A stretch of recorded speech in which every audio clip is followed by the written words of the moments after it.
After 28 years, Oda finally reveals a Dragon and Garp. Father and son have a conversation in the same room, a prison cell. They put my goat, Monkey Deadbeat Dragon, in jail. Honestly, that's probably why I sound sick right now, because I got a fever, I was coughing right after I saw that panel of Dragon in jail, you know, my heart couldn't take it. It was awful. Now I know like I predicted this using my PhD in Deadbeat Dragonomics last week, but still, seeing Dragon behind bars, I felt like I was stuck there with him. Shut your lame ass up, man. However, after doing a lot of thinking, when you take both Garp and especially Dragon's action throughout God Valley in context, this meeting reveals the roles both of them will play in the final war, and Dragon's true awakening is right here. But before that, let's get a battle update on Xebec versus Roger and Garp. The combined hockey attacks seem to have done the trick. Roger and Garp beat the devil out of Xebec. He is finally thinking clearly with no fangs or horns. However, both Roger and Garp are out cold. All three of them exerted every ounce of hockey they had. Just staying alive is a struggle at this point, which does not bode well as the fight was so insane that the entire island of God Valley is about to collapse like it's Namek. And then in the distance, Xebec sees three upside down fraud knights show up. If Garling and his goons don't come back, Rocks might have been saved just like Roger and Garp. However, even in his final moments, this dude is such a Chad, he isn't thinking about himself, but Roger and Garp's safety. He believes he killed his wife and child just minutes ago as Demon Xebec. There is nothing more Xebec has to live on for. His dream to even become the king of the world and defeat Emu was fueled by Xebec's desire to bring the Davy family out of the shadows to ensure a freer tomorrow for his child. Just like what his friend Harald wants for Elbaf, if you really think about it. Yet now, in his eyes, Demon Xebec extinguished the last flame of Davy D. Jones. He doesn't know Kuma poofed Blackbeard and Eris out of God Valley. The last hope for bringing the world out of Emu's darkness are Roger and Garp now. So he uses the voice of all things to tell them both thank you for stopping him. Cut the show. I'm done.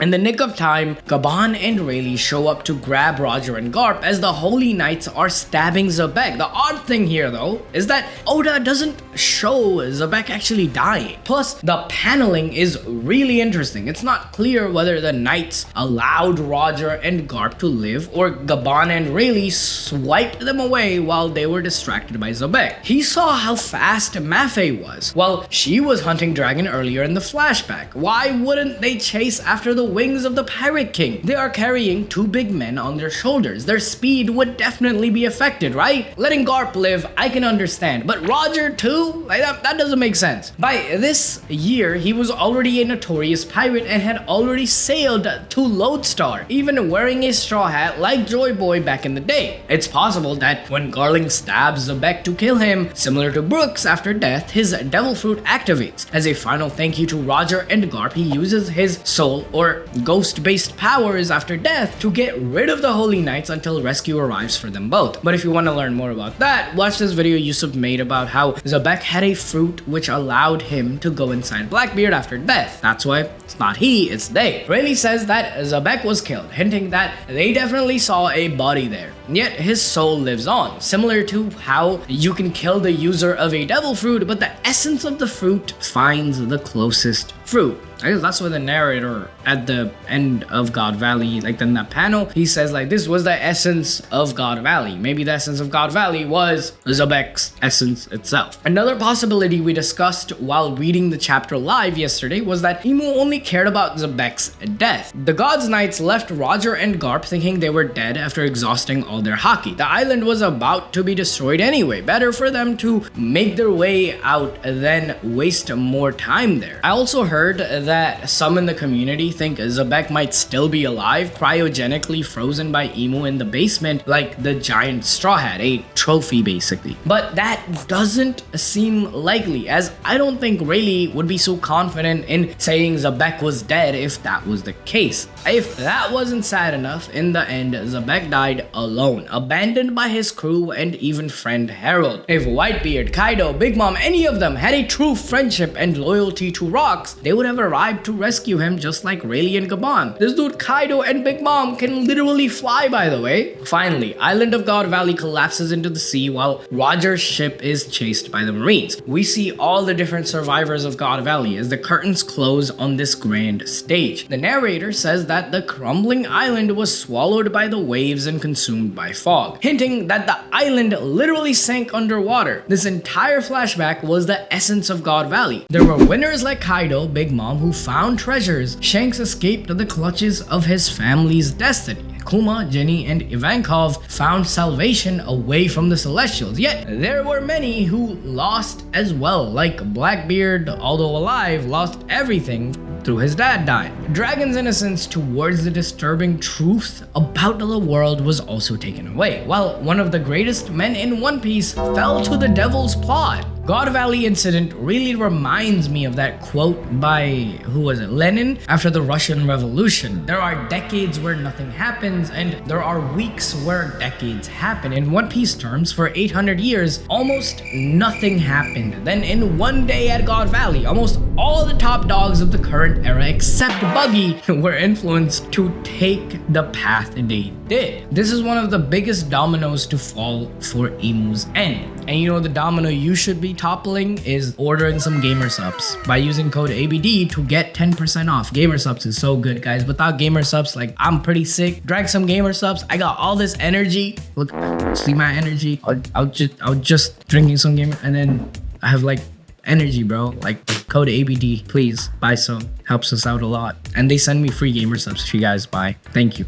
Back to the chapter. After safely getting away from the Marines, Roger and Garp are finally awake. This whole time, the crew didn't open a single treasure chest while waiting for their captain. A stark contrast to the Rock's pirates. This dude Shanks was stuck in that chest for God knows how long, bro. Like, and this dude Rayleigh, bro. Can you stop showing off at this point with Shocky? Like, we get it. You got the husband. We get it. Whatever. I don't care. Finally, they opened Shanks's chest as the entire crew are shocked. The the news of the God Valley incident then spreads throughout the world from the World Economic Journal. The Rock's pirates are wiped out by none other than the heroism of Monkey D. Garp. Some even claim he is the strongest. Upon reading the article, Garp is, of course, livid that the Marines would lie to this degree. Sengoku tries to calm him down, saying that Morgans, who represents the media, only wrote that stuff because the elites in power paid him to do so. We then learn just how massive an organization the Marines truly are, as they number in millions of soldiers worldwide, so it's impossible to account for everyone's actions or motivations. He is basically saying that this fabrication of the facts in God Valley, which has turned Garp into a mythical figure, is like a glue that unites millions of Marines now. Garp may not like it, but it is necessary. Throughout history, military forces and leaders crafted their own myths and legends to give the soldiers something larger than them to believe in, which would up their morale immensely. For example, Alexander the Great was confirmed to be the son of Zeus by the Oracle of Siwa. This myth was spread as literal fact to every soldier, and they were to refer to him as such a hero. If you are a random silver elo infantry, you'd be more likely to charge in if you have a literal demigod supporting you, right? And commanding you. Now imagine the hero Garp, who single-handedly destroyed the Rock's pirates, was part of the same org as you. This is why Garp holds so much power and influence over the government as well, since he is a walking mythical hero to millions of Marines. Garp isn't happy by this reasoning though. He instead says that what if the hero considers the top brass of the Marines themselves to be insane? Sengoku replies that he would just turn a blind eye. This triggers Garp, as they both end up in a little fight, as Sengoku is called a promotion-chasing fool. But what good can you do barking from the bottom of a cliff? Sengoku rather become an admiral or even higher to try and stop the most heinous actions, saving more lives than he would by being at the bottom. Now, of course, we here at Dragon Balls Deep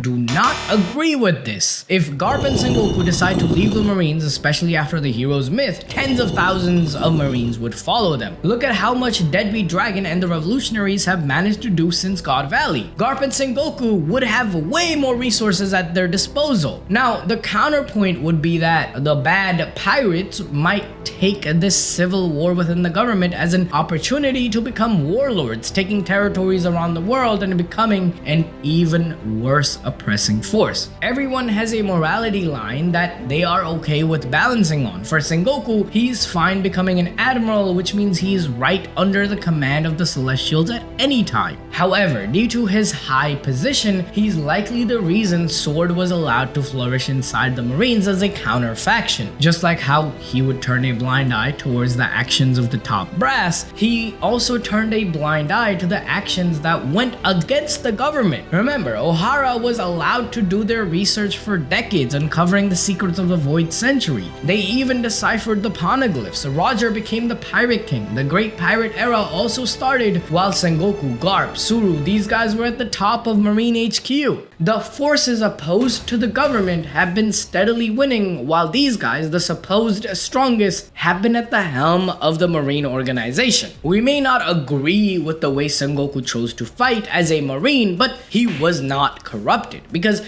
if he was, Garp said he would kill him instantly. Their ideals of helping the weak stayed true all these years. Sengoku tried to protect the soldiers from the top, while Garp was the guard dog at the bottom of the cliff, whose bark as the hero was mighty. While Garp and Sengoku chose these two options after God Valley, there was a third option taken by the truest Marine of them all, my goat, Monkey Deadbeat Dragon. Due to disobeying his commanding officer, Dragon is sent to jail. If he wasn't the son of the hero Garp, I am certain bro would have been killed instantly. After his conversation with Sengoku, Garp goes to visit Dragon. Similar to how Garp trained his grandkids to join Marines eventually, he likely did the same to his kid Dragon. Unlike Luffy and Ace though, who had the free hearts of a pirate, Dragon drank the Marine Kool-Aid. However, in one of his first training exercises, he was sent on a G-word mission. He found out that the Marines don't serve the weak or the people, but instead they are there to serve the whims of the super elite celestial dragons. To be a Marine is to help and save the weak. In Dragon's eyes, this mission meant going against the government now, because at the core, they are the ones the world must be saved from. He is so grossed out that he doesn't believe in internal reform like Sengoku or Garp. He wants to quit right now. Garp understands this decision. He feels so embarrassed that he brought his son into this situation that he can't even say anything other than okay like a freaking bot. The relationship between father and son really dies when Dragon asks if Garp is quitting after seeing Imu and the truth about the government. When he gets no reply from Garp, he screams that he despises his father. Dragon views it as cowardice. But from Garp's perspective, he feels responsible for his men, the Marines under him. If he goes rogue, who will protect them against the devil? While Dragon has no stake at the Marines currently, only family to Dragon there is Garp, whom he despises. Following his father's teachings so far made him go down a path where he shot at civilians, being tricked. He wasn't strong enough to even protect two babies in God Valley, with whom he staked his entire redemption on. The only path forward after his moral injury and realizing how small and weak he really is compared to the world, Dragon must abandon the Marine path to become stronger. Working for the Marines is like being in the government's filth. Garp and Sengoku might have less filth on them as they are just in the pit trying to save the others and not playing in it, but they are still living with and in filth. Dragon wants no part in this. He wants to destroy that entire pit. This time in prison is really one of the most defining moments for Dragon, honestly. Like, he started to realize what he wants to do in the future to help the people. This is when the revolutionary Dragon enters the chat as the beta cuck Marine of Imu quits. Garp has zero arguments against his son choosing this path because deep down he knows Dragon is right, so he throws him a key so Dragon can escape. Honestly, most revolutionary leaders leaders who changed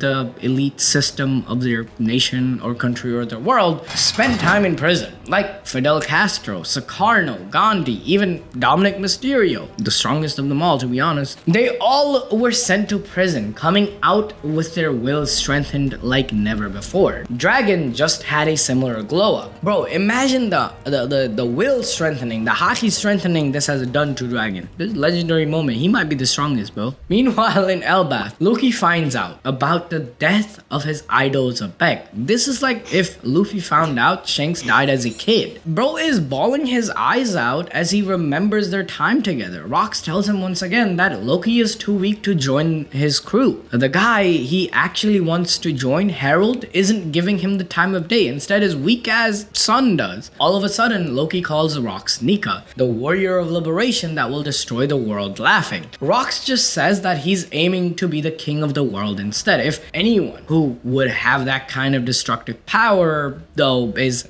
King Harald, which is a hint that Luffy's Nika fruit might have just been the legendary fruit stolen from Elbaf, which Harald was supposed to eat to help Zebek. Or it is referring to the soul god fruit that can also destroy the world, who is Emu, by shining a light at the devil's trickery, because its heat can also be used to melt the ice of the Galera company, which Rocks thinks Harald can do. But instead, in the future, it's Loki who will eat Elbaf's legendary fruit. That is how he will melt the ice on the Galera company that were frozen in Punk Hazard, sail the Pluton by controlling it with the special serpent eyes, and help destroy the Red Line in the final war. If Rocks and Harald teamed up, nothing could stop them. However, Harald doesn't want to join because of love. The love for his country and the love he feels for all humans. Harald doesn't want to take the world through violence. However, even after half a century of trying to appease the world government, Harald and the Giants are still portrayed in the newspapers as savages and backward. This is despite the fact that no human civilians were harmed, and despite the Giants going out of their way to coexist peacefully. Harald gets labeled as a hooligan simply for getting angry at another giant who was stealing from humans. Bro was literally doing the government's job by catching a thief, yet he's the one framed as the threat. That's the irony here, that Oda is trying to showcase the flaw in Harald's philosophy. The one random giant who was looting ends up lowering the chances of freedom for all giants. The world government already wants to control them for its own benefit, to weaponize this single incident and use it as a narrative to smear an entire race as criminals. It is the same pattern we see in real life. A small isolated event happens, like the bizarre Poof Festival clip from India, but the elites who control algorithms and media push it in a way that makes it seem like an entire culture behaves that way. For their own people, the Celestials will always find nuance, context, and empathy, but for any groups deemed the other, the ones they want to only extract from, they turn an anomaly into a stereotype, basically turning a mistake of a few into the identity of the many. That is how people like Emu maintain control, by shaping narratives that turn individuals into symbols and symbols into excuses for oppression. If we don't control the Giants, they might crash out and destroy everything. Remember when Harald just randomly started beating up his own kind? How can we trust these people who likely have subhuman IQ to coexist with us, pure big brain humans? Sadly for Harald, he is so kind and understanding that he doesn't realize the government will never accept them unless they fight for it. Instead, they will just get suppressed over and over again. Then they will only take from the Giants. Harald's delusion or stupidity or even naivety is so tragic that he learned the wrong lesson from his friend Zebek's death. Instead of using this event to learn that the world government doesn't give a shit about how many less giants have stolen in the last 50 years and only cares about the one giant who did steal and labels the entire race as defined by that crime, bro. Harald says that there is no turning back now. He sails into Marineford, where he isn't even allowed to land. Instead of fighting these government bums for their rights, Harald begs them to listen to him. He breaks his horns to atone for the sins of the past 1,000 years of all giants. One day, he wants the people of Elbaf to be accepted by the world again. The world represented by the government. In Harald's eyes, the world government is the will of humanity. He doesn't know that the world is actually Emo, who only views him as a weapon. Bro even says he will become a slave if Elbaf can join the rest of the world. He gives up his honor, pride, everything for recognition they never plan on giving him. Emo, however, will use this chance to extract and assert even more influence on Elbaf. Holy, yo, wait, hold on. I just realized something, yeah? You know how Harald just made his way to Marineford? Garp gave Dragon the key. Dragon is being held in Marineford in like the basement prison or whatever, right? So when Dragon escapes, how is he gonna